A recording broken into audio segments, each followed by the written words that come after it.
الحمد للہ رب العالمین والعاقبۃ للمتقین والصلاة والسلام علی سید الانبیاء والمرسلین اما بعد اعوذ باللہ من الشیطان الرجیم بسم اللہ الرحمن الرحیم یا ایہا الذین آمنوا اتقوا اللہ وذروا ما بقی من الربا ان کنتم مؤمنین فإن لم تفعلوا فأذنوا بحرب من اللہ ورسولہ صدق اللہ العظیم وصدق رسولہ النبی الکریم اللہم صلی علی سیدنا و مولانا محمد معدن الجود والکرم وآلہ وصحبہ وبارک وسلم الصلاۃ والسلام علیک یا سیدی یا رسول اللہ وعلی آلک واصحابک یا سیدی یا حبیب اللہ۔ حضرت حسن بصری رحمۃ اللہ تعالیٰ علیہ ارشاد فرماتے ہیں کہ میں دریا کے کنارے گیا تو وہاں میں نے ایک شخص کو دیکھا، وہ اپنی ایک خاتون کی گود میں سر رکھ کے بیٹھا اور قریب ایک بوتل بھی پڑی ہے۔ میرے دل میں معاذ اللہ خیال آیا کہ دیکھو کس انداز میں ایک عورت کے ساتھ یہ ہے اور پاس بوتل بھی پڑی ہے، جانے شراب ہے۔ کہتے ہیں میں سوچ ہی رہا تھا کہ اچانک ایک کشتی آ رہی تھی دریا میں، وہ ہچکو لے کھائے، کشتی میں 4-5 لوگ تھے، وہ دریا میں ڈوبنے لگے۔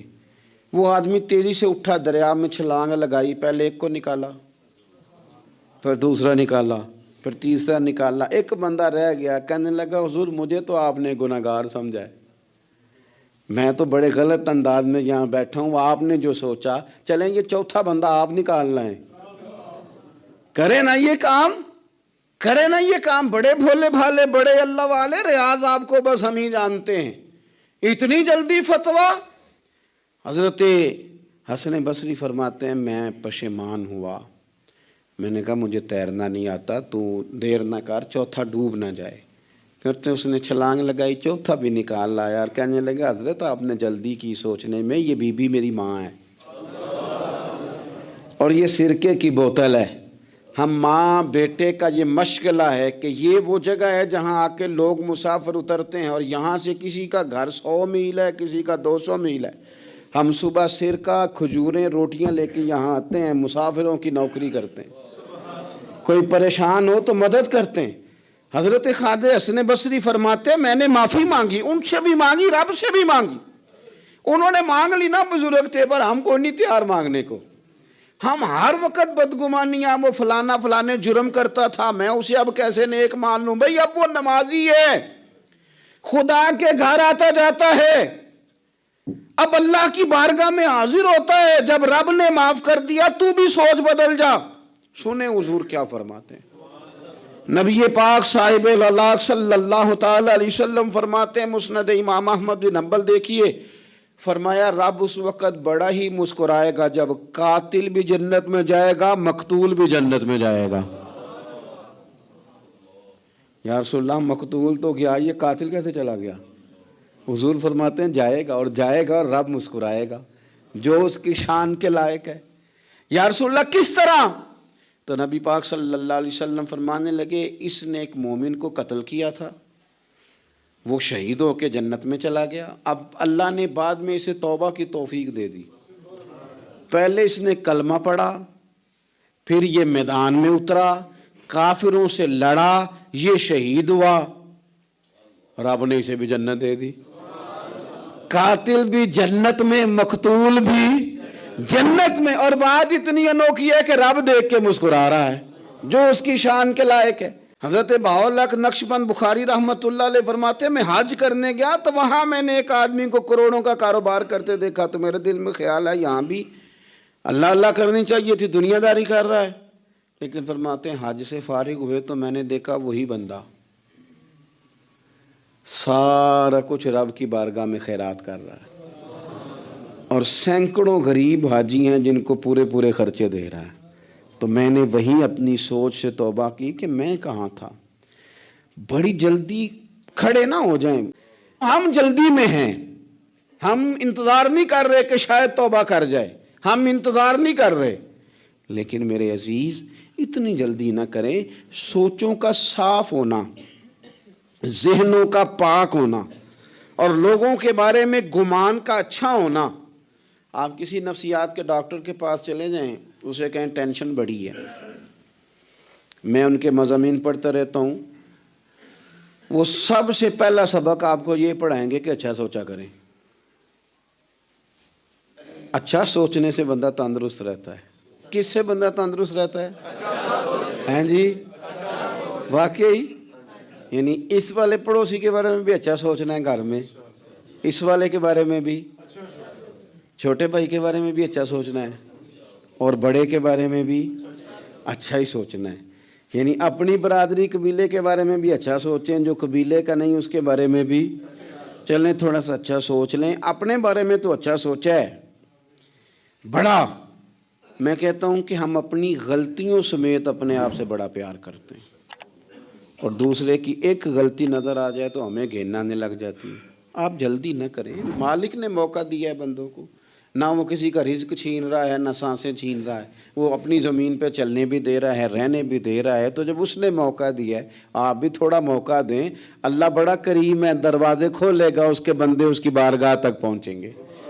بدگمانیاں اور پھر بدگمانیوں کا عروج، اور اس لیول تک جا کے بات کر دینے کا جہاں سے خوف آئے کہ یار یہ بات نہیں کرنی چاہیے تھی۔ رسول کائنات سرور دو عالم صلی اللہ تعالی علیہ وسلم فرماتے ہیں کہ اللہ مسکراتا ہے۔ دیکھو ہمارے ہاں نا ایک اور بھی مسئلہ بن گیا ہے، میں نے کچھ لوگوں کو نا پکا، میرے پیارے ہیں، محبت ہے مجھے، تو میں چونکہ آپ میری کلاس ہیں، میں مشاہداتی اور تجرباتی باتیں بھی کر لیتا ہوں، اسی کی روشنی میں کئی دفعہ گفتگو بھی تیار کرتا ہوں۔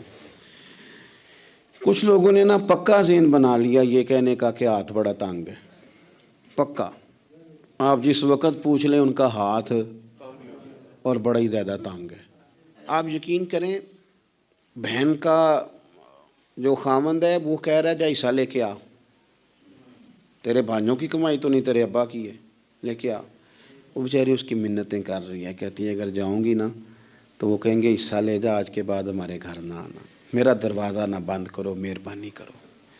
اور بھائی سے بات کرتی ہے تو کہتا ہے ہاتھ ہی بڑا تنگ ہے، جب ٹھیک ہوگا تو دے دوں گا۔ نہ کریں یہ ظلم۔ ہمارے اپنے تڑپتے رہتے ہیں اور ہماری دولتیں اندر پڑی رہتی ہیں، ہمارے اپنے چھوٹی چھوٹی ضروریات کے لیے پریشان ہوتے ہیں، لیکن ہم بڑے بڑے بہانے ہیں ہمارے پاس، کہتے ہیں یہ نکما ہے، یہ نکھٹو ہے، یہ کام نہیں کرتا، اس میں فلانا ہے، بے فلانا ہے، بلہذا میں نے نہیں ساتھ چلنا۔ اظہار جب آپ کے اندر پیدا ہوتا ہے نا، اظہار جب کسی کے لیے آپ حساس ہوتے ہیں تو آپ کو بھی سرور حاصل ہوتا ہے۔ نہ کریں یہ کام کہ آپ کو اللہ نے وسعت دی ہے اور ہر وقت آپ ہاتھ تانگ ہونے کا رونا رو رہے ہیں، ہر وقت آپ یہ کہہ رہے ہیں میں بڑی آزمائش میں ہوں، جب خدا نے آپ پہ نہیں ڈالی تو اتنے جھوٹ بولنا صرف اس لیے کہ میرے پیسے بچ جائیں، صرف اس لیے کہانی سنانا کہ حالات میرے بڑے خراب ہیں کہ کوئی بندہ میرے سے کوئی تھوڑا بہت قرض نہ مانگ لے۔ سنو، نبی پاک صلی اللہ علیہ وسلم کے پاس مہمان آ گیا، بخاری مسلم ہے، حضور نے ازواج مطہرات کے گھروں میں پیغام بھیجا کچھ چیز ہے ضیافت کے لیے، یا رسول اللہ کچھ بھی نہیں، یہ دو جہاں کے شاہ ہیں اور پاس کچھ رکھتے نہیں، دو جہاں کی نعمتیں ہیں ان کے خالی ہاتھ میں، یا رسول اللہ کوئی چیز بھی نہیں۔ حضور نے صحابہ کے مجمع پہ نظر ڈالی، یا رسول اللہ صلی اللہ علیہ وسلم حکم ہو، تو حضور فرمانے لگے تم میں سے کوئی بندہ ہے جو اسے گھر لے جائے روٹی کھلائے؟ ایک صحابی اٹھے فوراً، حضور میں لے کے جاتا ہوں کھانا کھلاتا ہوں، فرماتے ہیں میرے گھر میں صرف بچوں کا کھانا تھا، یہ نہیں کہ فریزر بھرا ہوا ہے نعمتوں سے، صرف بچوں کا کھانا، یہ نہیں کہ کسی کو دے کے اپنی ہنڈیا پہ برتن دے لیا، صرف بچوں کا کھانا۔ کہتے ہیں گھر گیا، بیوی سے کہا کیا کیفیت ہے؟ کہنے لگی بچوں کی روٹی ہے۔ میں نے کہا بچے سلا دے، صبح ناشتہ کر لیں گے۔ تو کہنے لگی آپ کیا کھائیں گے؟ تو میں نے کہا نہ میں کھاؤں گا نہ تو کھائے گی، مہمان جو نبی پاک کا ہے۔ کہا اچھا، اب ذرا تجویز دیکھو میاں بیوی کی سوجھی آپس میں۔ کہتے ہیں کھانا لگا دینا، چونکہ ایک آدھ بندے کا کھانا ہے۔ اپنی غربتوں کا ہر جگہ اظہار کرنا، رونا رونا، یہ دیکھو غربت کیسے چھپائی جا رہی۔ اس کو کہا نہیں کہ چل تو تھوڑا رحم کھا، تو آیا ہے تو تھوڑا رحم کھا، یہ نہیں کہا۔ کہا اٹھ کے نا تو کھانا رکھنا اور اٹھ کے نا چراغ ٹھیک کرنے کے بہانے بجھا دینا. ہم دنیا والوں کے سامنے کیوں اپنے دکھ بیان کریں؟ ہم جو کہیں گے رب رسول کی بارگاہ میں کہیں گے. تو نا چراغ ٹھیک کرنے کے بہانے، اہلیہ اٹھی کھانا دینے کے بعد چراغ ٹھیک کرنے کے بہانے بجھا دیا. خامد بھی ہاتھ چلاتے رہے، بیوی کبھی برتن رکھتی کبھی اٹھاتی، پتہ چلے کہ کھانا کھا رہے ہیں. کھانا کھایا جا رہا ہے. کہتے ہیں مہمان پیٹ بھر کے کھانا کھا گیا. یہ کام ہوا رات کے اندھیرے میں، اس وقت ہوا جب چراغ بھی بند تھا، اس وقت ہوا جب کوئی دیکھنے والا نہیں تھا، کسی پڑوسی کو بھی خبر نہیں تھی. فرماتے ہیں صبح کے اجالے میں اس مہمان کو لے کے مسجد نبوی میں نے قدم رکھا تو نبی کریم نے فرمایا رات جو تم نے کام کیا ہے نا اسے دیکھ کے میرا رب بڑا مسکرایا ہے. اللہ بڑا مسکرایا ہے. اللہ تر دامنی پہ شیخ ہماری نہ جائیے، ہم دامن نہ چھوڑ دیں تو فرشتے وضو کریں. یہ شان ہے صحابہ کی. نبی کریم علیہ السلام نے فرمایا رب رات مسکرایا تیرا یہ انداز دیکھ کے، اور اس نے قرآن نازل کیا وَيُؤْثِرُونَ عَلَىٰ أَنفُسِهِمْ وَلَوْ كَانَ بِهِمْ خَصَاصَةٌ.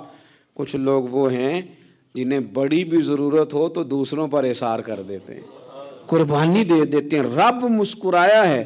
اندر پیسے رکھے ہوئے ہیں، اندر پیسے رکھے ہوئے ہیں، اور بہن آ کے منت کر رہی ہے کہ بھائی حالات بڑے خراب ہیں، تھوڑی سی مہربانی کر. تو کہتے ہیں بہن پردہ یہ ہے بس. کیسے بتاؤں تجھے حالات، تجھے کیا بتاؤں کام کتنی مشکل سے چلتا ہے، یہ پردہ یہ بس. بہرحال اگر تو نے کہا ہے نا 50,000 تو میں زیادہ نہیں کو 20 کو دے دوں گا تجھے، وہ بھی خاصی نیکی کر کے، وہ بھی بتا سکھا کے. رات اماں پہ علیحدہ سے احسان چڑھاؤں گا، ابا پہ علیحدہ سے چڑھاؤں گا کہ تمہاری بیٹی کے ساتھ تعاون کر رہا ہوں. سارے علاقے کو ویسے ہی بتاؤں گا. اور وہ غریبنی بیچاری 20,000 لے کے گھر گئی ہے، پھر سفارشیں کر رہی ہے کہ مہربانی کرو. میں نے ایسے بھی دیکھے ہیں جو پہلے بیوی کو پکڑاتے ہیں تو دے، اس لیے کہ پھر وزیر اعظم تو ڈنڈا نکال لے گا تو بڑا مشکل ہو جائے گا پھر گھر میں رہنا. لہذا وہ یہ تو آگے لگ. یہ کیا لہجہ ہے آپ کا؟ یہ تو کسی کو بھی دیں تو چھپا کے دینے کا حکم ہے. کسی کو بھی دیں تو ہمیں حکم یہ ہے کہ سیدھے ہاتھ سے دینا ہے، الٹے کو خبر.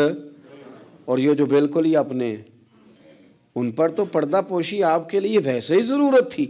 میرے عزیز رب مسکراتا ہے. میرے نبی پاک علیہ السلام نے یہ اعمال ہمیں بتائے جن پر اللہ مسکراتا ہے، خوش ہوتا. اور بعض لوگوں کو حضور نے نامینیٹ کیا. حضرت سعد بن معاذ رضی اللہ تعالیٰ عنہ عظیم صحابی تھے. یہ وہ خوبصورت صحابی ہیں جن کے جنازے کو کندھا میرے نبی پاک نے عطا فرمایا. حضور نے کندھا عطا فرمایا. کمال ہو گئی. نرخ بازار محبت کا انوکھا ہی ہو گیا. خود خریداروں میں شامل آ کے مولا ہو گیا. حضور نے کندھا دیا. حضرت سعد بن معاذ رضی اللہ تعالیٰ عنہ کا جب جنازہ اٹھا ان کی والدہ رو پڑی، بڑے درد سے روئی. ماں تھی نا، ان کی آواز جب حضور تک گئی تو نبی پاک نے فرمایا آنسوؤں کو روک لے، آواز کو کم کر لے. تیرے بیٹے کی تو جب روح پرواز ہوئی ہے تو رب مسکرایا ہے. جس کے آنے پہ رب راضی ہو مسکرا دے جو اس کی شان کے لائق ہے. یہ تو وہ لوگ ہیں کہ جن کے جانے پر نا رب، وہ کسی نے کہا تھا کہ میرے مرنے پہ ہر سو شور مچ جائے گا، دیکھو گے میرے مرنے پہ ہر سو شور تمہیں پتہ چل جائے گا جب ہم جائیں گے. میرے مرنے پہ ہر سو شور مچ جائے گا، دیکھو گے. اور کہنے الوداع سرکار خود تشریف لائیں گے. اور درویش کہنے لگے بعد مرندے مکھڑا میرا ہو جاوے جے تازہ، پھر سمجھ لینا محبوب میرے نے آن پڑے ہے جنازہ. اور عاشق کا جنازہ ہے ذرا دھوم سے نکلے اور محبوب کی گلیوں سے ذرا گھوم کے نکلے. فرمایا کہ ان کے تو جانے پہ رب کریم. اور حضور نے ایک دعا بھی دی. حضرت طلحہ رضی اللہ تعالیٰ عنہ صحابی تھے، ان کا وصال ہو گیا تو حضور نے دعا بھی دی. فرمایا یا اللہ جب میرا طلحہ آئے نا تو اس سے مسکرا کے بات کرنا، یہ تجھ سے مسکرا کے بات کرے جو تیری شان کے لائق ہے. اللہ تعالیٰ نے ایک دفعہ حضرت موسیٰ کلیم اللہ علیہ السلام سے فرمایا کہ آپ کی قوم میں جو سب سے نیک آدمی ہے نا اسے ڈھونڈ کے میری بارگاہ میں لائیں۔ حضرت موسیٰ علیہ السلام نے نا جس کو سب سے زیادہ نیک سمجھتے تھے اسے اللہ کے حضور پیش کیا، مالک یہ سب سے زیادہ نیک ہے، جسے حضرت موسیٰ کلیم نیک کہیں، وہ کتنا کو نیک ہوگا، یا اللہ یہ نیک ہے۔ حضرت موسیٰ علیہ السلام سے رب کریم نے فرمایا اب اس بندے کی ڈیوٹی لگاؤ کہ یہ اس قوم میں جو سب سے گناہ گار ہے وہ بندہ ڈھونڈ کے لائے۔ اگر یہ ڈیوٹی ہماری لگتی تو پھر تو اللہ خیر کرے، سارے گناہ گار تھے ماں سوائے میرے، خدا مجھے ایسی خدائی نہ دے کہ اپنے سوا کچھ دکھائی نہ دے۔ جناب اس کی ڈیوٹی لگائیں، حضرت موسیٰ کی گواہی ہے یہ سب سے زیادہ نیک ہے، اس کی ڈیوٹی لگائیں یہ سب سے گناہ گار بندہ ڈھونڈ کے لائے۔ آپ نے ڈیوٹی لگا دی تو وہ عرض کرنے لگے حضور 3 دن کی مہلت دیں میں بندہ ڈھونڈتا ہوں۔ 3 دن 3 راتیں گزر گئیں، آنے کا وقت آیا تو اسی نیک آدمی نے کیا کیا، اپنے گلے میں رسی ڈالی اور اپنے ہی ہاتھ سے پکڑ کے لا کے حضرت موسیٰ کلیم کے دست مبارک میں دے کے کہا حضور 3 دن کوشش کی ہے، سب سے زیادہ گناہ گار میں ہی ہوں۔ برے بندے تو میں لبن ٹریا تے جاگتے ملیا نہ کوئی، تے اپنے اندر چاتی پائی تے میں تھوں برا نہ کوئی، میں ہی ہوں۔ تو حضرت موسیٰ کلیم علیہ السلام فرمانے لگے یہ تو نے کس طرح تجزیہ کیا؟ عرض کی حضور بعض لوگوں کی نا چھوٹی موٹی کوتاہیاں میرے سامنے تھیں، اس پر میں نے غور کیا، لیکن ان کی غلطیاں یقینی نہیں تھیں، میرا گمان ہی تھا، پورا مجھے یقین نہیں تھا کہ یہ غلطیاں ہیں، لیکن جو میری غلطیاں تھیں ان کا مجھے پورا یقین تھا کہ یہ ہیں۔ کسی کی غلطیاں میرے سامنے یقینی نہیں تھیں، اپنی کوتاہیاں میرے سامنے یقینی تھیں، اور جو زیادہ یقینی چیزیں تھیں نا اس پر جب میں نے غور کیا تو پھر میں سمجھا کہ اس بستی میں سب سے گناہ گار میں ہی ہوں۔ آپ مجھے نا بتائیں اب میرے لیے آپ نے کیا کرنا ہے؟ جناب موسیٰ وہیں کھڑے تھے تو رب کریم نے حضرت موسیٰ سے کلام فرمایا، وہی فرمائی، فرمایا میرے کلیم اس کو جو سب سے زیادہ فضیلت ملی ہے وہ نمازوں کی وجہ سے نہیں ملی، یہی اس کی عاجزی ہے جس کی وجہ سے رب نے سب سے زیادہ فضیلت عطا فرمائی۔ یہ اس کے ذہن کے اندر بات ہے جس سبب سے اللہ تعالیٰ نے اسے یہ اعزاز دیا۔ تھوڑا سا نا چیزوں کو سمجھا جائے، انسان اپنی ذہن سازی کرے، اپنے اوپر غور کرے۔ ہم اپنے آپ کو 2 4 5 چیزیں دیکھ کے تسلیاں دے کے بیٹھ جاتے ہیں کہ نہیں نہیں چھوڑ، تو ساری دنیا اتنی خراب ہے، تو فلانی نیکی بھی کرتا ہے۔ اس سے نا انسان کی روحانی زندگی کمزور پڑ جاتی ہے، اس کے افکار پہ میل کچیل چڑھنے لگ جاتی ہے، وہ آہستہ آہستہ کمزور ہونے لگ جاتا ہے۔ کچھ بھی فرق نہیں پڑتا اگر طبیعت میں عاجزی آ جائے تو کوئی فرق، مثلا کیا ہو جائے گا اگر کوئی شخص تھوڑا بہت اگر کام کر لے، اگر کسی وقت وہ کوئی عاجزی اختیار کر لے تو اس سے فرق پڑ جائے گا۔ اور میں نے دیکھا سوسائٹی کا یہ ماحول بن گیا، وہ جناب تو شاہ پر چکے ہے، اور بڑے اور انداز میں لوگ بات کرتے ہیں، اپنی طبیعتوں پہ بوجھ ڈالا جائے۔ ہمارے ہاں نا ایک لمبی لسٹ ہے ان لوگوں کی جن کی وجہ سے ان کے اپنے تکلیف میں یعنی کیا مثلا کیا کہہ سکتا ہے بندہ داماد کو؟ کہہ سکتا ہے کچھ، لیکن اس نے مصیبت کھڑی کی ہوئی ہے، وہ بیٹی کو اور نواسوں کو لے کے آتا ہے تو دروازے پہ چھوڑ کے چلا جاتا ہے، کہتا ہے اسٹیٹس ہی نہیں میرا۔ میں ایک جنازے پہ چلا گیا تو قبرستان میں ایک فیملی میں کسی کا انتقال ہو گیا، تو قبرستان میں ان کا داماد اپنے برادر ان لا سے سالے سے کہہ رہا ہے کہ وہ تم نے تو اپنے ابا کی قبر پہ تختی بھی نہیں لگائی، اتنے بھائیوں تختی بھی نہیں لگا سکتے۔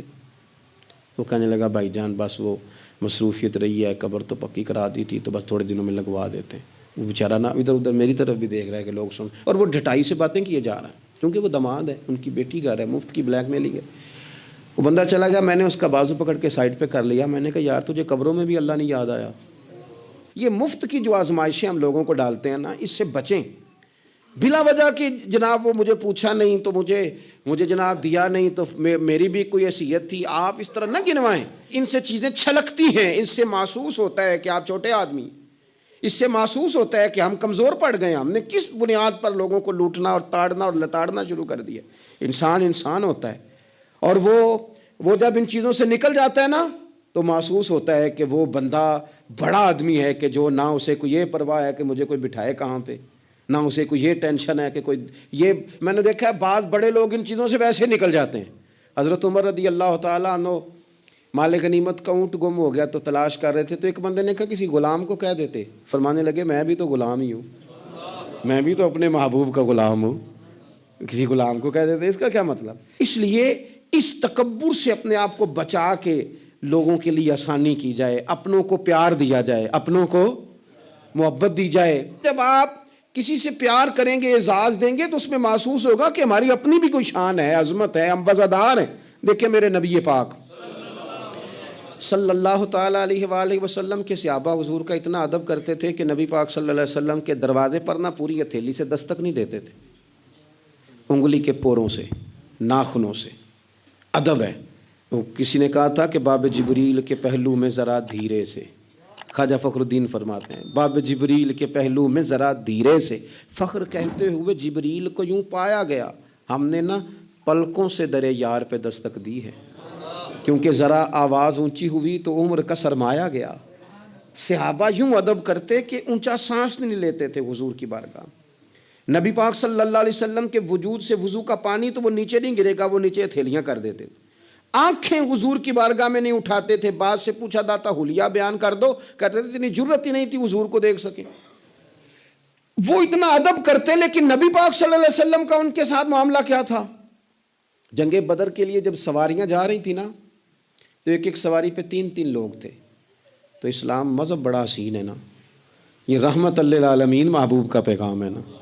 اب ایک ایک سواری پہ 3 بندے بیٹھیں گے, تکلیف ہوگی. طے یہ پایا کہ 2 بیٹھ جائیں, 1 پیدل چلے. نبی پاک صلی اللہ علیہ وسلم نے فرمایا مجھے بھی 2 بندے دے دو. نصیبہ جاگا سیدنا ابو لبابہ کا, حضرت علی المرتضیٰ شیر خدا کا. یہ دونوں رسول پاک صلی اللہ علیہ وسلم کے ساتھ ہیں. اب ایک دفعہ باری حضرت ابو لبابہ سرکار کے پیچھے بیٹھیں گے, مولا علی پیدل چل رہے ہیں. اس شخص کا کمال تو دیکھیں جس کے ہاتھ میں اس سواری کی لگام ہے جس کے سوار مدینے والے رسول ہیں صلی اللہ تعالی علیہ وسلم. پھر باری آئی حضرت علی پیچھے بیٹھے ہیں, لگام حضرت ابو لبابہ نے تھام لی. وہ سوئے لال ہزار پھرتے ہیں اور تیرے دن اے بہار پھرتے ہیں. نبی پاک صلی اللہ علیہ وسلم کی سواری کی لگام تھامی ہوئی, باری لگ گئی, حضور نے پیدل چلنا ہے. کیوں ہاتھ باندھے ہیں دونوں نے, عرض کی حضور خادم جو حاضر ہیں, مہربانی کریں نا, آپ بیٹھے نا, ہم پیدل چلتے ہیں آپ کی باری. تو نبی پاک صلی اللہ تعالی علیہ وسلم کا جو لہجہ ہے عزت دینے کا, 2 جملے حضور نے کہے. آپ دونوں جملوں میں حضور نے جو غلاموں کو عزت دی وہ بھی دیکھیے, سمجھانے کا انداز بھی دیکھیے, اور امت کے دلوں میں عاجزی پیدا کرنے کا طریقہ بھی دیکھیے. حضور سید عالم علیہ الصلوۃ والسلام فرمانے لگے تم دونوں مجھ سے زیادہ طاقتور ہو, تم زیادہ طاقت رکھتے ہو کہ پیدل چلو, میں بھی چل سکتا ہوں. اور پھر فرمایا تم دونوں کو کچھ زیادہ اجر کی ضرورت ہے, میں نے بھی تو اپنے رب سے اجر لینا ہے نا, دین کے رستے میں چلنے کا میں نے بھی تو اجر لینا ہے. تھوڑی دیر ہوئی ایک آیا کالیاں زلفاں والا, تھوڑی دیر ہی ہوئی ایک آیا سی کالیاں زلفاں والا, وہ 2 کڑیاں ہی میرے من وچ رکیا ہے, کر گیا نور اجالا. اتنا کرم 2 جملوں سے طبیعت ہی بدل گئی. فرمایا تم کو زیادہ طاقتور ہو, تمہیں کو زیادہ اجر چاہیے. آپ اگر پیار کریں گے نا, تھوڑی تھوڑی محبت کریں گے, تھوڑا تھوڑا انداز آپ اختیار کریں گے. میں نے دیکھا ہے کوئی افسر صاحب بن گئے ہیں, کوئی پیر صاحب بن گئے ہیں, کوئی علامہ صاحب بن گئے, ناراض نہ ہونا, کوئی نمازی صاحب بن گئے, کوئی حاجی صاحب بن گئے, کوئی فلانا صاحب بن گئے, تو بس وہ ہم کچھ نہ کچھ بن ہی گئے ہیں. اور جن لوگوں کو ہماری وجہ سے سکون مل رہا تھا وہ ڈھونڈ رہے ہیں, پتر ملے, بھائی ملے, شاگرد ملے, دوست ملے. یہ ساری صورتیں بھی تو لوگوں کو چاہیے. اور آپ کی عظمت میں شان میں کوئی فرق نہیں پڑتا. آپ اگر کچھ ہے نا, صدر اگر ایوان صدر میں ہو تو پھر بھی صدر ہی ہوتا ہے, اور اگر دورے پہ ہو تو پھر بھی صدر ہی ہوتا ہے. حضرت عمر بن عبدالعزیز رحمۃ اللہ علیہ نا, آپ کو خادم دیا گیا تھا, بادشاہ وقت ہے نا, خادم ملا ہوا تھا. ایک رات کو آپ کے پاس رہتا تھا, ایک دن کو رہتا تھا. رات کو ایک مہمان آ گیا تو چراغ جل رہا تھا, جناب عمر بن عبدالعزیز رحمۃ اللہ علیہ کچھ لکھ رہے تھے, تو وہ خادم کی آنکھ لگ گئی, وہ سو گیا. انسان ہی ہے نا, نیند آ ہی جاتی ہے, لیکن وہ آتی ہے صاحب کو, چوکیدار کو تو نہیں نہ آنی چاہیے. پھر صاحب کہتے ہیں تو تنخواہ کا دی لینا ہے, تینوں رکھیا کا دے لیے, یہی لفظ ہے نا جی. اس کو تو نہیں نہ آنی چاہیے, ڈرائیور کو تو نہیں نہ آنی چاہیے, وہ تو نیند تو شاید صرف مالک کے لیے, ڈرائیور کے لیے تھوڑی ہے. تو اس کی آنکھ لگ گئی, اسے نیند آ گئی. خادم کو۔ حضرت عمر بن عبدالعزیز، وہ چراغ جل رہا تھا تو وہ گل ہونے لگ گیا، بجھنے لگ گیا۔ مہمان کہنے لگا حضور میں ٹھیک کر دوں، فرمانے لگے نہیں، مہمانوں سے خدمت نہیں لیتے، خادم کو جگا دیں۔ فرمانے لگے جاگتے رہتا ہے، آج ہی سو گیا ہے، کسی وجہ سے تھک گیا ہوگا۔ حضرت عمر بن عبدالعزیز خود اٹھ کے گئے، چراغ کی بتی ٹھیک کی، سلائی کے ساتھ دوبارہ جلایا، آ کے بیٹھ گئے۔ اب ظاہر ہے کہ بادشاہ سے ملنے کو بادشاہ ہی آیا ہوگا، کوئی وزیر ہی آیا ہوگا، تو اس نے اپنے لیول کی بات کی، کہنے لگا حضرت صاحب اس کو کس لیے رکھا ہوا ہے، سو گیا، اس کو جگاتے۔ تو وہ تو بڑی جلال میں بات کر رہا تھا نا، اور وہ بڑا تنقید کا اس کا لہجہ تھا کہ اس کو کیوں نہیں اٹھایا۔ تو حضرت عمر بن عبدالعزیز اس کو نارمل زندگی میں لے آئے واپس، اس کو کھینچ کے دوبارہ دنیا پہ لے آئے، زمین پہ۔ فرمانے لگے تو اتنا کیوں پریشان ہوتا ہے، میں جب چراغ ٹھیک کرنے گیا تھا تب بھی عمر بن عبدالعزیز ہی تھا، اور جب واپس آیا ہوں ٹھیک کر کے تو پھر بھی عمر بن عبدالعزیز ہی ہوں۔ مثلا میری کون سی سائیڈ ادھر گئی ہے، میں وہی ہوں۔ خدا کے بندے کیا ہو گیا، وہی ہوں۔ تو کس پریشانی کا شکار ہو گیا، میں وہی ہوں۔ دانش منداں دا کم ناہی، دل دنیا تے لانا، اس ووٹی تے لکھ خامد کیتے، جو کیتا سو کھانا۔ اللہ تبارک و تعالیٰ نے بڑے بڑے طاقتور اور بڑے بڑے مضبوط ڈیل ڈول رکھنے والے جانور اللہ تعالیٰ نے پیدا فرمائے۔ آپ ہاتھی کو دیکھیں، کتنی اس کے اندر وسعت ہے، کتنی اس کے اندر طاقت ہے، کتنا وہ بڑا ہے۔ آپ شیر کو دیکھیں، کس قدر زیادہ اس کی دہشت ہے، کس قدر اس کا زیادہ خوف ہے، کس قدر زیادہ وہ بڑا نام رکھتا ہے۔ لیکن ان ساری چیزوں کے باوجود بڑے سے بڑا جانور، بڑے سے بڑا طاقتور جانور اپنا معافی ضمیر نہیں کہہ سکتا، اپنے لفظوں سے کچھ ادا نہیں کر سکتا۔ اللہ تبارک و تعالیٰ نے انسان کو اشرف المخلوقات بنایا ہے، تو اس کے جو اشرف ہونے کی وجوہات ہیں اس میں سے ایک وجہ یہ ہے کہ اللہ نے اسے بولنے کی طاقت دی ہے، یہ بات کر سکتا ہے، اس کے دل میں جو ہے اسے بیان کر سکتا ہے۔ اور رب قرآن مجید میں فرماتا ہے الرحمن علم القرآن، فرمایا رحمان نے قرآن سکھایا، خلق الانسان، اور پھر انسان کو پیدا کیا، علمہ البیان، اور پھر اللہ تعالیٰ نے اسے بیان سکھایا، اللہ نے اسے بات کرنے کی قوت عطا فرمائی، اللہ تبارک و تعالیٰ نے اسے نطق دیا، اسے قوت گویائی دی، وہ اپنی بات کہہ سکتا ہے۔ اب کرنے کا کام یہ ہے کہ جو اللہ تعالیٰ نے اپنے فضل سے نعمت عطا فرمائی ہے، قوت گویائی، ہر آدمی کے اندر سپیکنگ پاور نہیں ہوتی، ہر بندہ بات نہیں کہہ سکتا، ایک تو صرف انسان کہہ سکتا ہے، اور انسانوں میں سے بھی بعض لوگ ایسے ہیں جن کے اندر زیادہ طاقت ہوتی ہے بات کرنے کی۔ اب رب تعالیٰ نے جس نعمت کو اپنے فضل سے عطا کیا ہے، اس نعمت کو اللہ تبارک و تعالیٰ کی توفیق کے مطابق انسان کو لے کے چلنا چاہیے، اور اس نعمت کا ادائے شکر یہ ہے کہ اللہ کی رضا کے لیے اسے خرچ کیا جائے، صرف کیا جائے۔ ہمارے ہاں لوگوں کو بولنا آتا ہے تو وہ آداب گفتگو ہی بھول جاتے ہیں، ان کو اسٹیج میسر آتا ہے تو ان کو محسوس ہی نہیں ہوتا کہ یہ جو جملہ تھا یہ اس جگہ مجھے کہنا چاہیے تھا کہ نہیں کہنا چاہیے تھا۔ وہ جب گفتگو شروع کرتے ہیں تو انہیں خبر ہی نہیں ہوتی کہ اس ہستی کے بارے میں مجھے یہ والے لفظ کہہ دینے چاہیے تھے کہ نہیں کہنے چاہیے تھے۔ آداب گفتگو ہی نہیں جانتے، بات کہنے کا سلیقہ ہی نہیں آتا۔ اگر اللہ نے زبان منہ میں دے دی ہے تو دے کے شترے بے مہار نہیں چھوڑا، بلکہ تمہیں کہا ہے، قرآن و سنت نے آداب بتائے، اور میرے نبی پاک صلی اللہ تعالیٰ علیہ وسلم نے تو فرمایا کہ مجھے تم اپنی زبان کی اور شرمگاہ کی گارنٹی دو، میں تمہیں جنت کی گارنٹی دیتا ہوں۔ اس کا غلط استعمال نہ کرنا اپنی زبان کا، سلیقے کے ساتھ بات کریں، آداب گفتگو ملحوظ خاطر رکھیں، آپ کا لب و لہجہ، آپ کا انداز گفتگو بڑا مہذب ہو، بڑا شستہ ہو۔ اور اگر آپ دینی ماحول میں گفتگو فرما رہے ہیں، اگر آپ دین کے معاملات میں بات کر رہے ہیں، پھر تو آپ کو اور زیادہ شستہ بات کرنی چاہیے، پھر تو آپ کا انداز اور زیادہ نکھرا ہوا ہونا چاہیے، پھر تو آپ کے جملے ایسے ہوں کہ جنہوں نے وضو کیا ہوا ہو، پھر تو آپ کا انداز تکلم اس طرح کا ہو کہ اس گفتگو سے بھی لوگ آداب سیکھ لیں، اس بات سے بھی لوگوں کو، آپ کے لہجے سے بھی لوگوں کو تبلیغ ہوتی دکھائی دے۔ بات بندہ کر ہی لیتا ہے، بڑا خوبصورت لفظ ہے ماں، بڑا میٹھا جملہ ہے ماں، اور یہ لفظ کہتے کہتے نا دل کو ٹھنڈک پہنچتی ہے۔ لیکن اگر کوئی اپنی ماں سے یہ کہے کہ وہ میرے باپ کی اہلیہ، ذرا میری بات سننا، تو بات تو یہ بھی درستی ہے، ماں باپ کی اہلیہ تو ہوتی ہے، اس کی وائف، اس کی بیگم تو ہوتی ہے، لیکن وہ کہتا ہے جی میں نے بات تو ٹھیک کی ہے، ابھی بات تو آپ نے ٹھیک کی ہے، لیکن یہ آداب کے مطابق نہیں ہے۔ آپ کا یہ کہہ دینا، آپ نے اگر اپنے والد صاحب کا نام لے کے پکار لیا تو آپ نے کوئی غلط نہیں کیا، آپ نے بالکل صحیح کیا، ان کا نام ہے، ان کے باپ نے رکھا ہے، ان کے شناختی کارڈ پہ درج ہے، ان کے پاسپورٹ پہ لکھا ہے، زمانہ اسی نام سے پکارتا ہے۔ لیکن یہ کہ یہ ادب کے مطابق نہیں ہے، یہ طریقہ درست نہیں ہے، یہ انداز ٹھیک نہیں ہے۔ آپ جملوں کا انتخاب کریں گے، آپ جب بات کریں گے تو خوبصورت کر کے کریں گے۔ آپ کو اللہ نے اگر بولنے کی صلاحیت دے دی ہے تو اس کا یہ مطلب ہے کہ آپ کی زبان کے تیر سے کوئی نہ بچ سکے، نہ کوئی صحابی بچے، نہ اہل بیت نبوت معاذ اللہ محفوظ ہو، نہ ولی محفوظ ہو، نہ درویش محفوظ ہو، نہ علماء محفوظ ہو۔ آپ کو اگر سلیقہ ہی نہیں آتا تو اس کا مطلب یہ ہے کہ آپ نے اپنی زبان کا بے دریغ استعمال کیا، غلط استعمال کیا، درست استعمال نہیں کیا۔ آپ جملوں کو آداب کے ساتھ، آپ کو بات کرنے میں چاشنی کا طریقہ آپ کو آنا چاہیے۔ ہمارے درویش کہتے ہیں ککھ سواد نہیں مشری اندر، اسا کھنڈا میں چک ڈٹھیاں اینا ساریاں شیواں نالوں گلاں میرے سجن دیاں مٹھیاں۔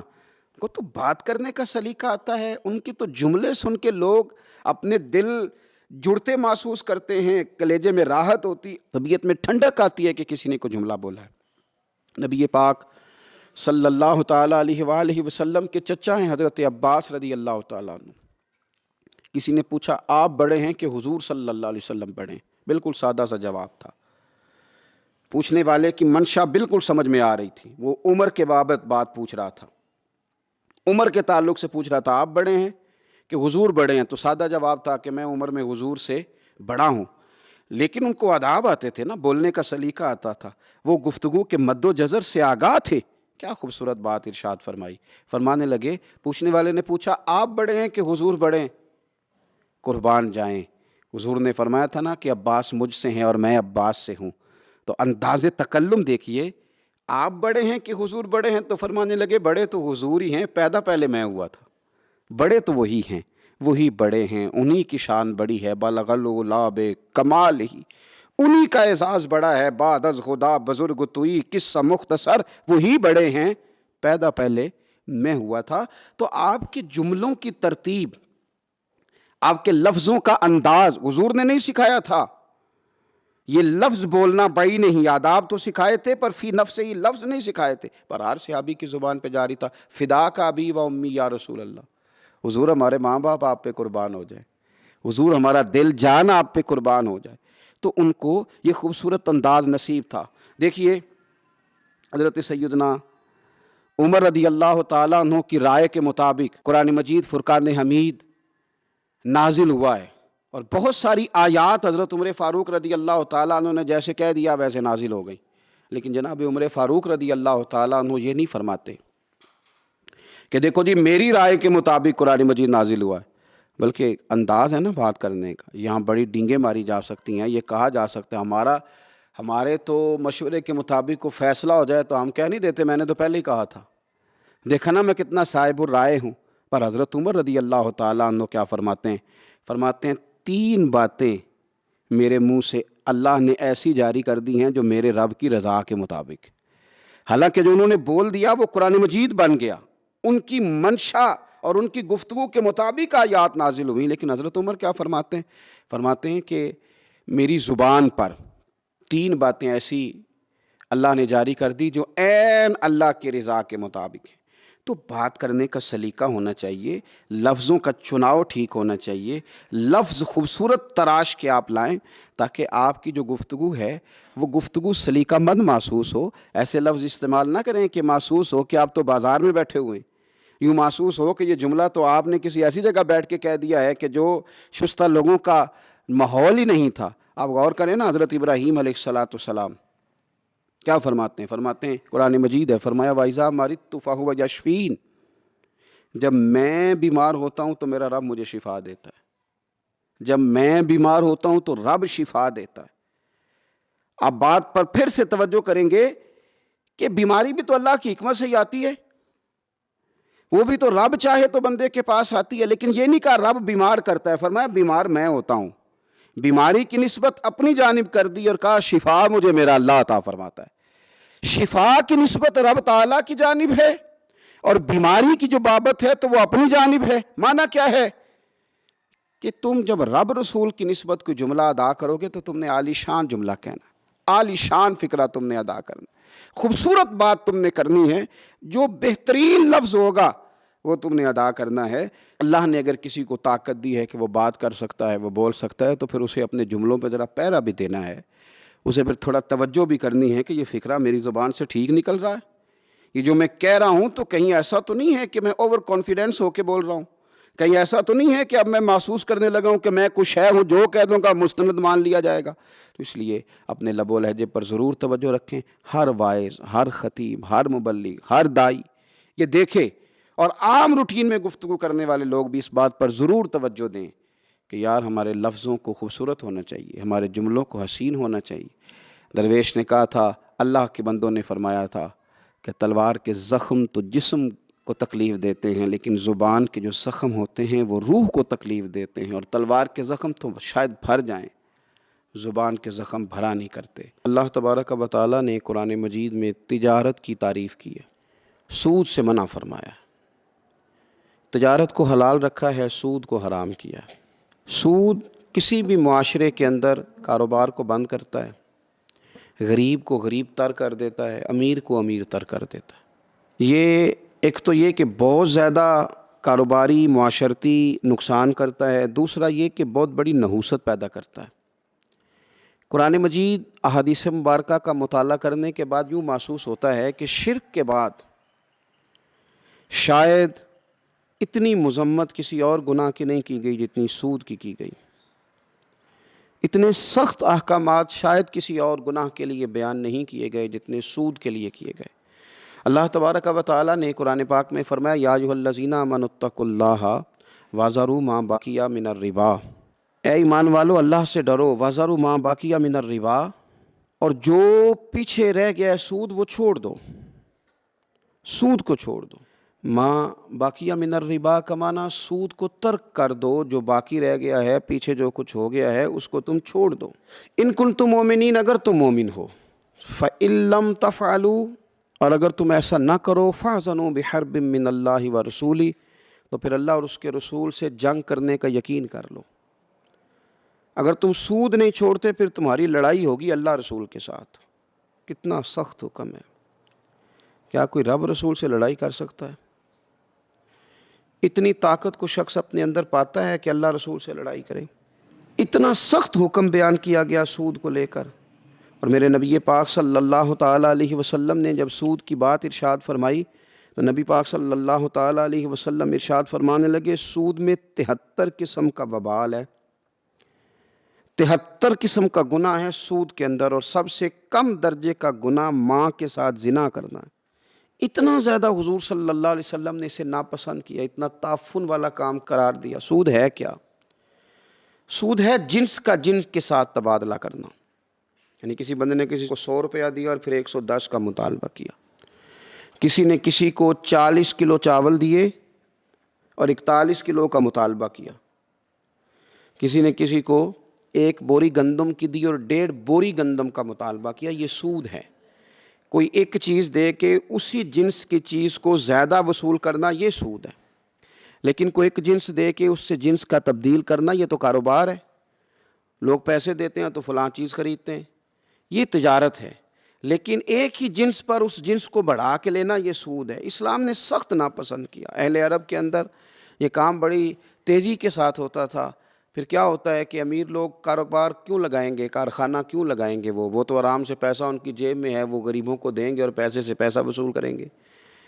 سود کی وجہ سے کاروبار ختم ہو جائیں گے اگر سود کو عام کر دیا جائے گا۔ اس سے امیر آدمی پھر امیر تر ہوگا، غریب غریب تر ہو جائے گا۔ جب سود ختم کیا جائے گا، کاروبار کو اہمیت دی جائے گی، تو پھر یہ ہوگا کہ کارخانہ لگے گا، تجارت بنے گی، لوگوں کو روزگار ملے گا، اور نئی سے نئی چیزیں سوسائٹی میں تیار ہوں گی، کارخانے لگائے جائیں گے، بڑی اعلیٰ قسم کی چیزیں لوگ اس کو تیار کر کے مارکیٹ کے اندر لے جائیں گے، ایک شہر دوسرے شہر کو، ایک ملک دوسرے ملک کو وہ چیزیں فروخت کرے گا، تجارت بڑھے گی، فروغ ہوگا، معیشت کے اندر بہت اچھے اثرات مرتب ہوں گے۔ سود کو سخت ناپسند کر دیا گیا، سود سے بچنے کا حکم دیا گیا، بلکہ نبی پاک صلی اللہ علیہ وسلم نے تو یہاں تک فرمایا ایک حلال ہے، ایک حرام ہے، ایک میں شبہ ہے۔ اے میرے غلاموں، تم نے شک اور شبے والی چیز سے بھی اپنے آپ کو بچا کے رکھنا ہے، اس سے بھی تم نے بچنا ہے۔ سود سے سخت ناپسندیدگی میرے نبی پاک صلی اللہ تعالیٰ علیہ وسلم نے بیان فرمائی، اور حضور علیہ الصلاۃ والسلام نے ارشاد فرمایا کہ سود لینے والا، سود دینے والا، سودی معاملہ کرنے والا، لین دین کرنے والا، اس میں کسی قسم کی شراکت داری کرنے والا، اس معاملے میں کسی بھی قسم کا دخل دینے والا، یہ سب وہ لوگ ہیں جن پر اللہ لعنت فرماتا ہے، یہ ملعون لوگ ہیں۔ آپ یاد رکھیں، جس گھر میں سود آتا ہے تباہی آتی ہے، جس فیکٹری میں سود آتا ہے وہاں تباہی آتی ہے، جس کاروبار میں سود آتا ہے وہاں تباہی آتی ہے۔ لوگ کہتے ہیں یار اتنا پیسہ ہے پتہ نہیں چلتا کہاں گیا ہے، اتنا سارا روپے ہے لیکن اس میں برکت ہی نہیں ہے۔ بھئی برکت کیسے آئے گی؟ اس روپے میں حرام شامل ہے، حرام۔ دودھ کی بھری ہوئی بالٹی کے اندر اور بھرے ہوئے برتن کے اندر اگر ایک قطرہ شراب کا گر جائے اور ایک قطرہ پیشاب کا گر جائے تو تباہ کر دیتا ہے وہ ساری چیزوں کو۔ تو آپ کے کروڑوں کے کاروبار کے اندر جب آپ چند لاکھ بھی سود شامل کر لیتے ہیں تو میلا کر دیتا ہے سارے کاروبار کو، تباہی اتر جاتی ہے۔ سود سے بچیں۔ حضور صلی اللہ علیہ وسلم نے فرمایا تھا آخری زمانے کے اندر جو لوگ سود نہیں لیں گے انہیں سود کا گرد ضرور پہنچے گا، انہیں غبار ضرور سود کی پہنچے گی اگر وہ سود نہیں لیں گے تو۔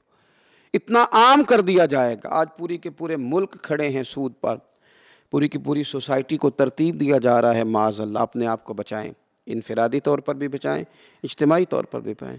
یہ بڑا خطرناک گناہ ہے، یہ تباہ کر کے رکھ دے گا، اس قدر زیادہ تباہی کے دھانے پہ لا کے کھڑا کر دے گا۔ میں نے کہا کہ رب فرماتا ہے فَأَذَنُوا بِحَرْبٍ مِّنَ اللَّهِ وَرَسُولِهِ، اگر سود نہیں چھوڑنا تو اللہ رسول سے لڑائی کا یقین کر لو۔ اللہ رسول کی تو خالی نظر ہی پھر جائے تو ہم تباہ ہو جائیں گے، اور ہماری یہ جرت کہ ہم جنگ کر سکیں، لڑائی کر سکیں، اتنی بڑی بات۔ اپنے آپ کو بچایا جائے۔ سود کا معاملہ یہ ہے کہ ذرا اگر آپ نے کسی کو کچھ دیا تو اس پر آپ کوئی نفع وصول نہیں کریں گے، بلکہ ہمارے بزرگوں کا طریقہ تو یہ تھا کہ حضرت سیدنا عمر فاروق رضی اللہ تعالیٰ عنہ نے حضرت ابی بن کعب رضی اللہ تعالیٰ عنہ کو 10,000 درہم بطور قرض دیے ہوئے تھے۔ حضرت ابی بن کعب رضی اللہ تعالیٰ عنہ نے انہیں کچھ پھل بطور تحفہ کے بھیجے، تو حضرت عمر نے وہ پھل واپس کر دیے۔ فرمایا چونکہ میں نے اس سے 10,000 درہم لینے، تو ایسا نہ ہو کہ کوئی بات دوسری ذہن میں آئے، حالانکہ تحفوں کا تبادلہ تو روٹین میں ہوتا تھا۔ تو صحابہ نے ہمیں یہ تعلیم دی کہ اگر تم نے کسی شخص سے قرض لینا ہے تو اس کا تحفہ بھی قبول نہ کرو، کہیں ایسا نہ ہو کہ وہ بھی اسی زمرے میں آ جائے۔ بہت محتاط ہو کے، چونکہ سود کا حکم بڑا سخت ہے، اس میں شدت بہت زیادہ ہے، اس میں تو میں نے کہا کہ جو مداخلت کرنے والا ہے نا اس معاملے میں وہ بھی ملعون اور لعنتی ہے۔ لہٰذا اس قدر زیادہ احتیاط کی جائے، اس قدر زیادہ محتاط رہا جائے۔ امام اعظم ابو حنیفہ رحمۃ اللہ علیہ قبرستان تشریف لے گئے جنازہ پڑھنے کے لیے، تو گرمی بڑی سخت تھی، قبر کے تیار ہونے میں کچھ دیر تھی، جنازے میں کچھ وقت تھا، تو ایک مکان تھا، اس مکان کا سایہ تھا، تو بہت سارے لوگ جا کے اس سائے میں کھڑے ہو گئے۔ امام صاحب رحمۃ اللہ علیہ بزرگ آدمی تھے، بوڑھے آدمی تھے، سائے کی ضرورت بھی زیادہ تھی، دھوپ بڑی چلچلاتی لوگوں کو تکلیف دے رہی تھی، تو لوگوں نے کہا حضور یہاں تشریف لے آئے سائے میں، تو امام صاحب رحمۃ اللہ علیہ فرمانے لگے نہیں میں یہیں ٹھیک ہوں۔ لوگوں کا اصرار بڑھا، ایک نے بھی کہا، دو نے بھی کہا، جب لوگ سمجھنے لگے کہ یار ایک سیانے آدمی کو ہم دعوت دے رہے ہیں اور ضرورت بھی ہے، تو بلا وجہ امام صاحب اپنے آپ کو تکلیف میں کیوں مبتلا کرتے ہیں؟ تو امام اعظم فرمانے لگے تم بات نہیں سمجھ پا رہے، اصل میں نا میں نے اس شخص سے پیسے لینے، یہ میرا مقروض ہے، اب اگر میں اس کی دیوار کے سائے سے کچھ نفع لوں گا تو ڈرتا ہوں کہیں سود میں نہ آ جائے، میں اس کے دیوار کے سائے سے بھی نفع نہیں لینا چاہتا، اس لیے کہ قرآن و سنت کے اندر جو سود کے سخت احکامات ہیں وہ میری نظر میں ہیں، میں دیکھ چکا ہوں، پڑھ سن چکا ہوں، مجھے ڈر آتا ہے۔ تو تھوڑے پہ گزارا کر لیں، تھوڑے پہ قناعت کر لیں، ویسے بھی حضور علیہ السلام نے فرمایا تم اللہ کے تھوڑے رزق پہ راضی ہو جاؤ، وہ بھی تمہاری تھوڑی عبادت سے راضی ہو جائے گا۔ لیکن یہ سود کے معاملات ہمیں بڑے بڑے پیکج دیے جاتے ہیں، بڑے بڑے رنگین کر کے بتایا جاتا ہے، بینکوں کے لوگ فلانے لوگ بڑی کہانیاں سناتے ہیں، گناہ کو بڑا سجا سوار کے پیش کرتے ہیں، لیکن یہ تباہی کر دے گا، یہ ہمارے دلوں سے لے کر ہماری سوسائٹی تک، ہمارے سماج تک، معاشرے تک، ہر چیز کو اپنی لپیٹ میں لے لے گا۔ امام غزالی فرماتے ہیں نبی پاک علیہ السلام کے ساتھ حضور کے غلام تھے، ایک درخت پر محبوب نے اشارہ کیا کہ یہاں سے 2 مسواکیں اتاریے، سادی سی بات ہے نا، مسواکیں اتار لی گئیں، خادم اتار لایا، اس نے لا کے حضور کی بارگاہ میں پیش کی، ایک مسواک بالکل سیدھی تھی، ایک تھوڑی ٹیڑھی تھی. اب مسواک تھوڑی ٹیڑھی بھی ہو تو دانتوں پر چلنے سے انکار تو نہیں نہ کرتی، نہ کوئی دانت صاف کرنے میں کوئی حرج ہوتا ہے. تھوڑی سی ٹیڑھی تھی، ایک ذرا سیدھی تھی. تو نبی کریم علیہ السلام کی خدمت میں غلام نے دونوں پیش کر دی تو محبوب نے ٹیڑھی مسواک رکھ لی اور سیدھی حضور نے غلام سے فرمایا کہ یہ آپ. آج کل تو یہ کام الا ماشاءاللہ مذہبی لوگ بھی نہیں کرتے. میں ایک جگہ دینی مدرسوں کے اہتمام کرنے والے جو لوگ تھے ان کی میٹنگ تھی، تو وہاں ایک صاحب نے بڑا تقویٰ بیان کیا. کہنے لگا میں نے کبھی مدرسے کی روٹی نہیں کھائی، حالانکہ مدرسے کا محتمم ہوں. میں نے نہیں کبھی چکھی، اتنا پرہیزگار ہوں. بعد میں میری باری آئی تو میں نے کہا جی میرا خیال ہے کہ آپ وہی روٹی کھایا کریں جو مدرسے میں پکتی ہے، آپ تقویٰ بدل دیں. آپ کو پتہ تو بیچارے بچے کھاتے کیا ہیں. جو کچھ کمیٹی کے صدر کے گھر پکتا ہے اور جو محتمم کے گھر پکتا ہے اسے غور کرنی چاہیے کہ طلباء کو وہی دے رہا ہے، ان کے ساتھ بھی رویہ وہی ہے. کیوں نہیں ان چیزوں کو سمجھتے کہ ہمیں نبی پاک علیہ السلام نے کن مقاصد حیات سے آگاہ کیا. اللہ کے حبیب علیہ السلام نے فرمایا ٹیڑھی مسواک مجھے دے دو. عرض کی حضور میرے ماں باپ قربان ہو، میری روح میری جان قربان ہو، آپ سیدھی رکھیں. حضور نے فرمایا نام بھائی، میں نے خود ہی تو امت کو قانون دیا ہے کہ مومن وہ ہے جو اپنے لیے پسند کرے وہی اپنے بھائی کے لیے بھی پسند کرے. اخلاقاً ایک بات اپنے دل سے پوچھیں، میں اپنے آپ سے پوچھوں، کیا ہمارا بہو کے بارے میں بھی وہی ذہن ہے جو بیٹی کے بارے میں ہے؟ وہ ساری گنجائشیں، وہ ساری معافیاں جو بیٹی کو ملتی ہیں، اور نہیں ابھی بچی ہے تو نہیں ابھی چھوٹی ہے تو نہیں ہم نے ابھی کام کرائے نہیں تو نہیں ابھی مطلب اس پر کوئی بوجھ ڈالا نہیں تھا تو نہیں ذرا یہاں ماحول اور تھا، یہ جتنی کہانیاں بیٹی کے حق میں یاد ہوتی ہیں. مومن تو وہ ہے نا جو اپنے لیے پسند کرے وہی اپنے. تو یہ ساری کہانیاں بہو کے حق میں کیوں نہیں یاد آتی؟ یہ کیوں نہیں یاد آتی؟ یہ جو ہم اپنے داماد کو مشورہ دے رہے ہوتے ہیں کہ چل پتر غصہ نہ کر، آہستہ آہستہ ٹھیک ہو جائے گی، تو یہ والا مشورہ اپنے بیٹے کو کیوں نہیں دیتے بہو کے حق میں؟ خدا کے بندو، مومن کے اعلیٰ اخلاق ہوتے ہیں، اس کے مقاصد حیات بڑے ہوتے ہیں. وہ چھوٹی چھوٹی کچی کچی کمزور باتیں نہیں کرتا، خود غرض زندگی نہیں گزارتا. اس کا یہ سٹیٹس ہی نہیں ہوتا کہ بس اپنی ذات سے شروع ہو اور اپنی ذات پر وہ ختم ہو جائے.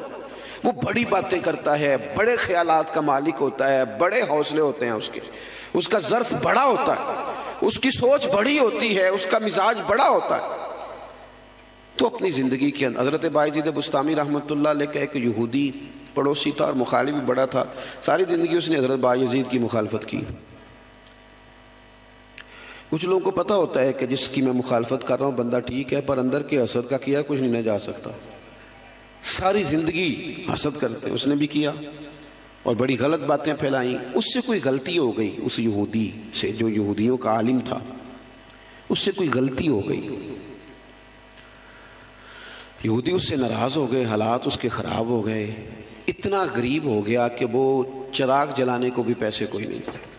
بچہ تھا چھوٹا سا، وہ اندھیرے میں ڈرتا تھا، روتا تھا. حضرت بایزید بستامی گھر آئے تو اپنی گھر والی سے پوچھنے لگے، کل بھی میں نے نوٹ کیا یہ بچہ روتا ہے، آج بھی نوٹ کیا. تو کہنے لگی، وہ جو گھر والوں سے پوچھا جو بھی گھر میں موجود تھا، انہوں نے کہا جناب وہ غربت ہے، آپ کو پتہ ہے اس کے حالات بڑے کمزور ہو گئے ہیں، تو بچہ اندھیرے سے ڈرتا ہے، چراغ جلانے کو تیل کوئی نہیں، پیسے کوئی نہیں. دشمن ہے، ساری زندگی مخالفت کی. حضرت بایزید نے چراغ میں بتی بھی ڈالی، تیل بھی ڈالا، اس کے دروازے پہ دستک دی. وہ یہودی باہر آیا، آ کر کے آپ کی طرف دیکھا تو آپ نے نا اس کے بولنے سے پہلے فرمایا کہ پوری گلی اور چوک دیکھ لے، بندہ کوئی دیکھ نہیں رہا، اور تو مجھے جانتا ہے میں جھوٹ نہیں بولتا، میں بتاؤں گا بھی کسی کو نہیں. یہ تو چراغ رکھ لے تاکہ تیرا بچہ سو جائے، آرام سے وہ لیٹ جائے، میں کسی سے ذکر نہیں کروں گا، تیرا میرا راز رہے گا. اور میں نے رات کو میں آیا ہوں، دیکھ بھی کوئی نہیں رہا.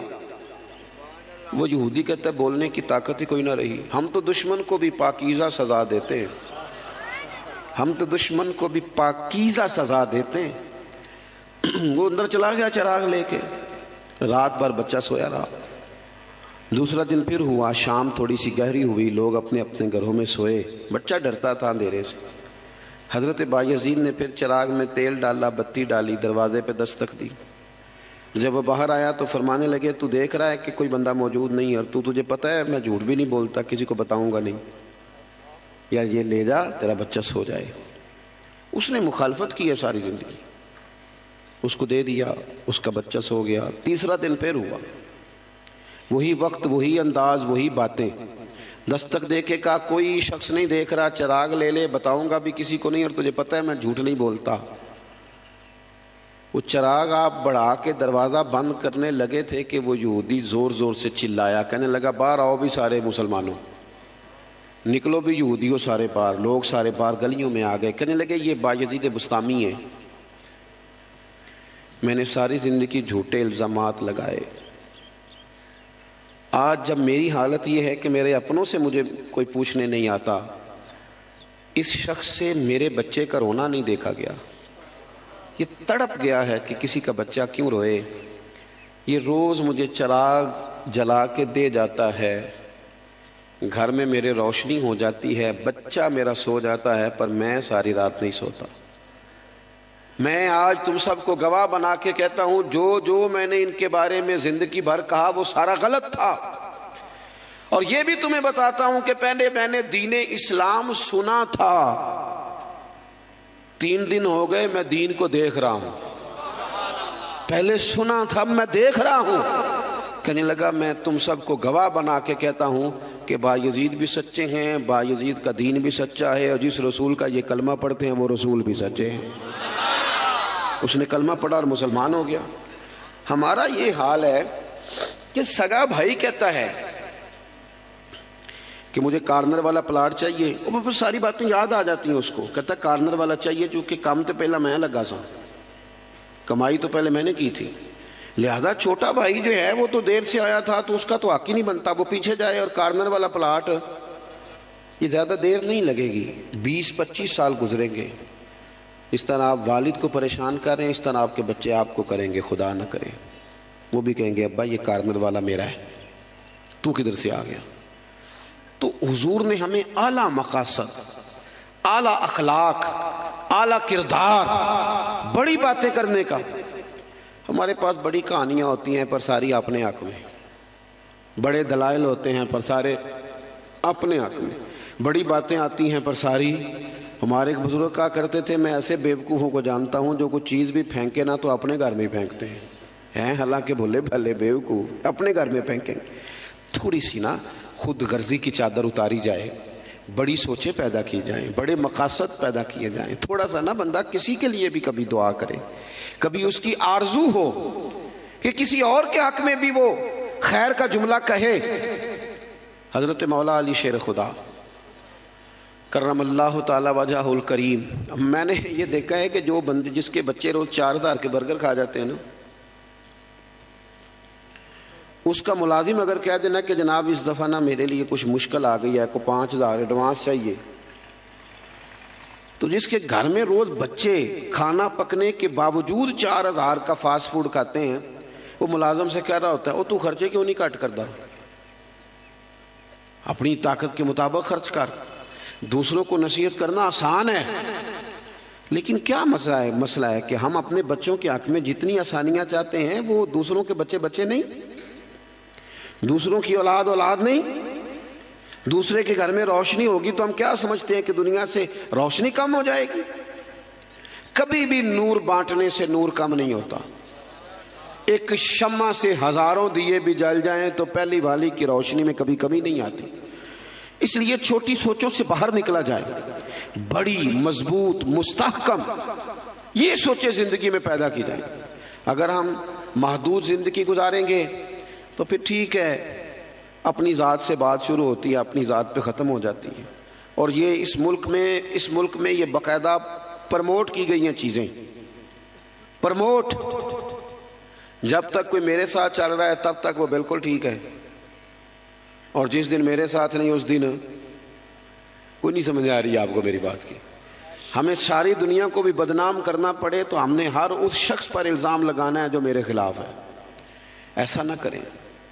آپ ان چیزوں سے تھوڑا باہر نکلیں، اور یہ سارے کام کرتے ہیں، کسی ایک کا نہیں مسئلہ، سب سیاسی، سماجی، فلاحی، الا ماشاءاللہ مذہبی، جو میرے ساتھ ہے وہ ٹھیک ہے، جو میرے ساتھ نہیں بندہ ہی ٹھیک نہیں، سرے سے بات ہی ختم ہو گئی۔ او خدا کے بندو، یہ دعویٰ صرف نبیوں کو سجتا ہے، صرف رسولوں کو سجتا ہے، باقی کوئی شخص یہ دعویٰ کرے تو دعویٰ اس کا 100% غلط۔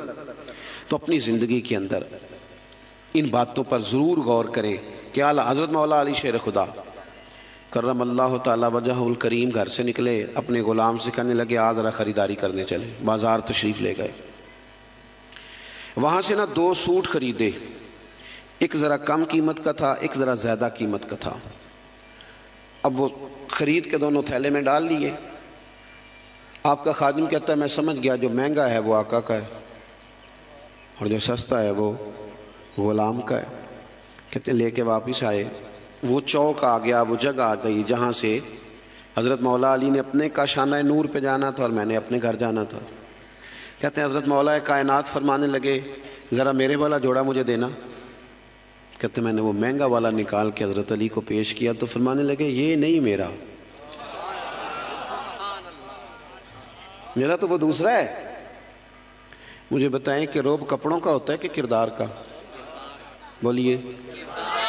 ہاں، 10 لاکھ کا جوتا ہو اور 20 لاکھ کا جوڑا ہو اور 1.5 کروڑ کی پجارو ہو اور جناب 20 کروڑ کا گھر ہو، پر پیسے ہوں کرپشن کے، تو لوگ کوٹھی کے دروازے پہ کھڑے ہو کے کہہ دیتے ہیں غلط مال ہے اس کے پاس۔ محبت جس کا صادق ہو گئی اس جات عطر سے، محبت جس کا صادق ہو گئی اس جات عطر سے، تو یہ سمجھو اسے سب کچھ ملا اللہ کے گھر سے، تو یہ سمجھو اسے سب کچھ ملا اللہ کے گھر سے۔ یہی تعلیم ملتی ہے ہمیں خلق پیغمبر سے، یہی تعلیم ملتی ہے ہمیں خلق پیغمبر سے،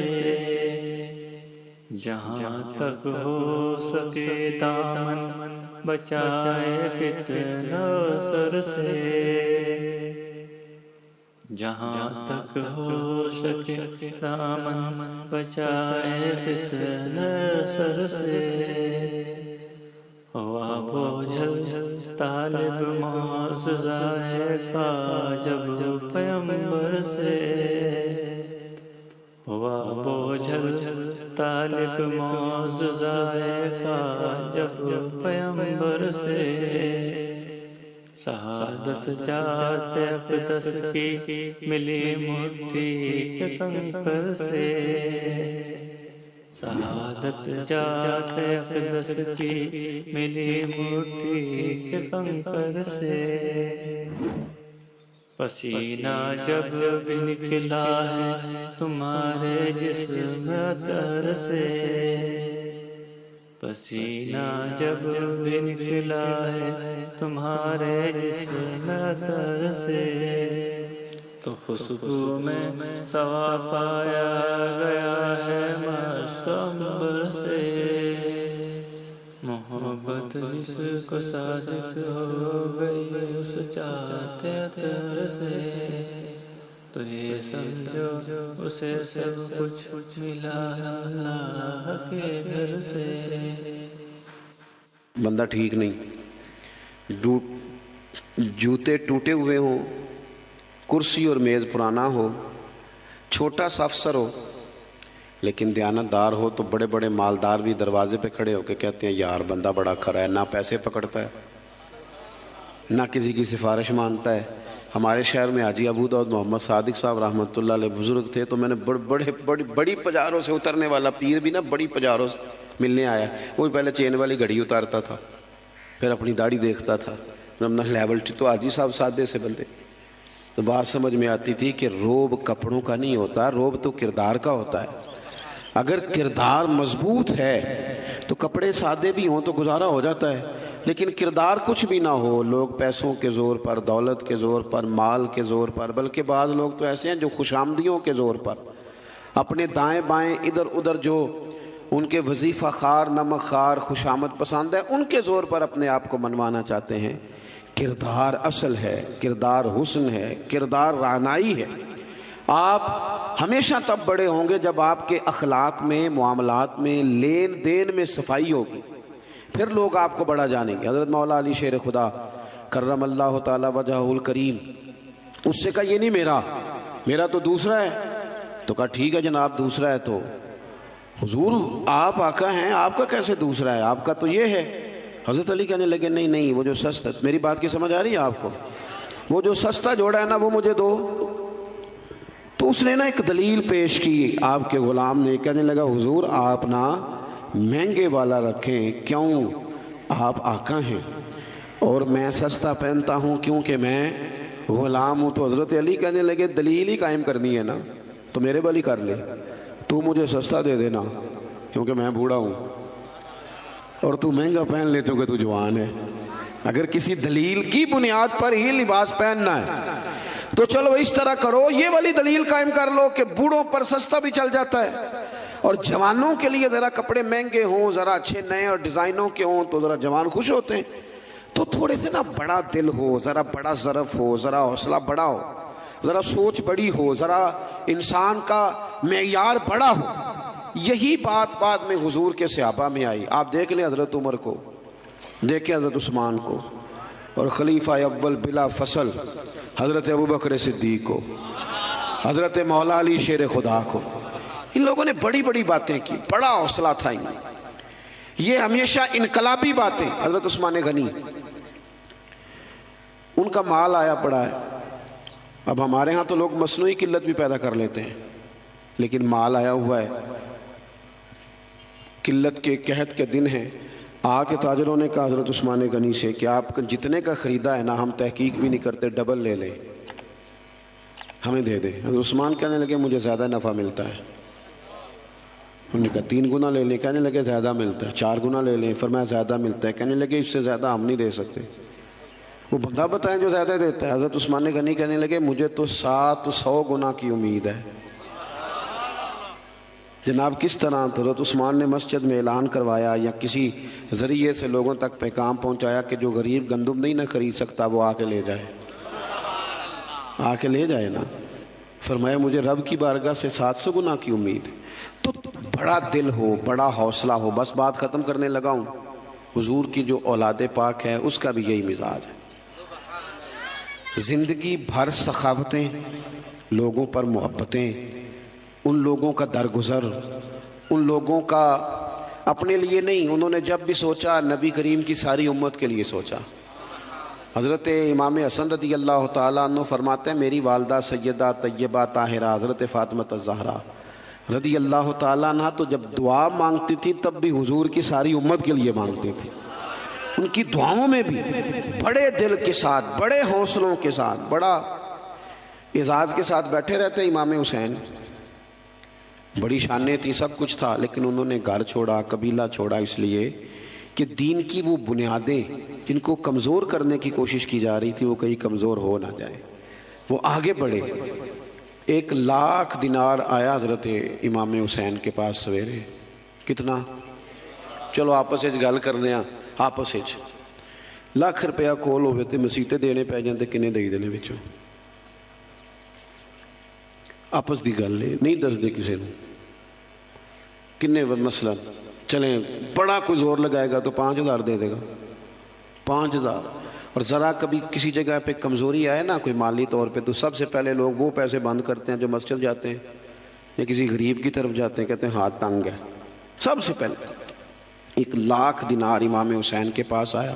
زور کے وقت پیسے آئے، عصر سے پہلے پہلے پاک محبوب کے پاک نواسے نے سارے بانٹ دیے، سب بانٹ دیے سارے۔ شہزادے عرض کرنے لگے حضور آپ کا کرتا پرانا ہو گیا تھا، کوئی 1-2 دینار رکھ لیتے تو کرتا نیا لے لیتے۔ فرمانے لگے اگر تو پہلے یاد کراتا تو میں سوچتا، یہی نہیں کر رکھ لیتا۔ تو پہلے یاد کراتا تو میں غور کرتا۔ میرے عزیز تھوڑا سا نا دل بڑا کریں۔ ہم نے اپنے بچوں کو سکھایا کہ گھر دا سوچ، کچھ اپنے گھر دا سوچ، ان سے کبھی کبھی یہ بھی کہا کرو بیٹا ملت کا سوچ، مذہب کا سوچ، وطن کا سوچ، قبیلے کا سوچ، بڑا دل کر، بڑی بات کر۔ ہمارے جوان اتنے باصلاحیت ہیں، اللہ کے فضل سے اتنے باصلاحیت ہیں کہ ایک بچہ پورے علاقے کو سنبھال سکتا ہے، لیکن ان کو بڑا دل نہیں ملتا، بڑا حوصلہ نہیں ملتا، بڑی تھپکی نہیں ملتی، پشت پناہی بڑی نہیں ملتی۔ وہ بیچارے محدود ہو کے رہ جاتے ہیں، محدود ہو کے کہ بس ٹھیک ہے گھر چل گیا، پیسے 4 آ گئے، کوٹھی چھوٹی بن گئی تو چھٹی۔ بھئی یہ کام تو غیر مسلم بھی کر لیتا ہے، یہ تو ساری دنیا کر رہی ہے۔ جوانوں تھوڑا بڑا دل۔ اقبال کہتے ہیں ان کے بیٹے نے خط لکھا نا کہ ابا جی حالات کچھ خراب ہو گئے تو کوئی قرضہ لے لوں تھوڑا سا کسی سے، تو اقبال کہنے لگے دیار عشق میں اپنا مقام پیدا کر اور نیا زمانہ نئے صبح و شام پیدا کر۔ اور پھر فرمانے لگے میرا طریق امیری نہیں فقیری ہے، خود ہی نہ بیچ غریبی میں نام پیدا کر۔ تو آج کی ساری گفتگو کا ماحصل اور لب لباب یہ ہے کہ ہم نے اپنے لیے نہیں صرف جینا، ہم نے دل بھی بڑا رکھنا ہے، ذہن بھی بڑا رکھنا ہے۔ کیا کہا تھا حضرت بلے شاہ نے؟ دنیا آوے دنیا، گلی نہیں، محلہ نہیں، علاقہ نہیں، ملک نہیں، دنیا آوے کھا جاوے راضی ہووے بلا۔